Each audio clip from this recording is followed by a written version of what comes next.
Let's talk a little bit about his legacy, because from the United States, we talk about the Quad. We see all of this new architecture, both engaging with the United States as well as bringing democracies in Asia together. Talk to us about his legacy. How is Japan and how is the world different because of his premiership?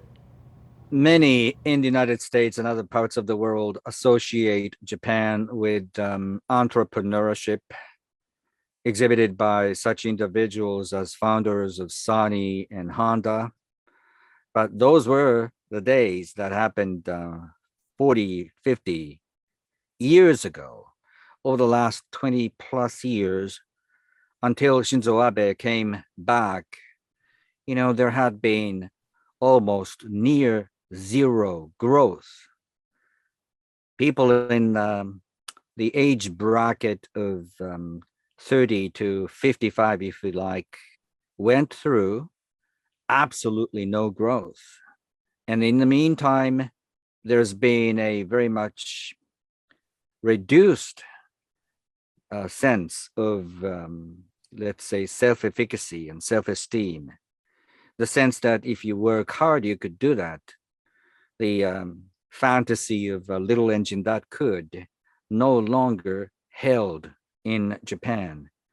Shinzo Abe wanted to change that because unless and until you could have younger generations to be more forthcoming, it's useless, isn't it, for the nation to talk anything about building arsenal, beefing up defense arrangements. So the first and the second and third most important thing for Shinzo Abe was always to bolster the morale, the collective morale of the young people. And there is no silver bullet panacea for any government to do such a thing. So he had to try a lot of things. He had to pull a lot of strings. And then in the meantime, people would feel naturally very much uneasy if the geographic setting around Japan remains very much shaky and unpredictable. So in order for people in Japan, especially the young people, to be feeling assured, feeling safer about where they live, Shinzo Abe had to travel abroad to forge better alliances and robust alliances, certainly with the United States. And in addition to that, with countries such as Australia and India, which is why Shinzo Abe sometimes is called a real architect of the Quad, bringing in India and Australia to the US-Japan alliance relationship.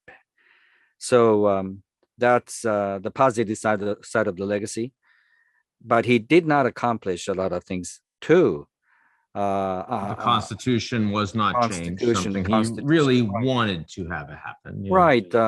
What I was trying to say, Ian, was the rapprochement between Russia and Japan. Well, it's impossible now for any country to talk anything about that. But Shinzo Abe wished to finally have the peace treaty with Russia, aiming that by so doing, Japan could lessen the military tension that might that is actually coming from the north, that is to say, from Russia, because Japan, unlike any other advanced nations, is encircled by three undemocratic, militarist, authoritarian nuclear regimes of Russia, North Korea, China. So Shinzo Abe wanted to decrease the tension, at least from Russia, to little avail.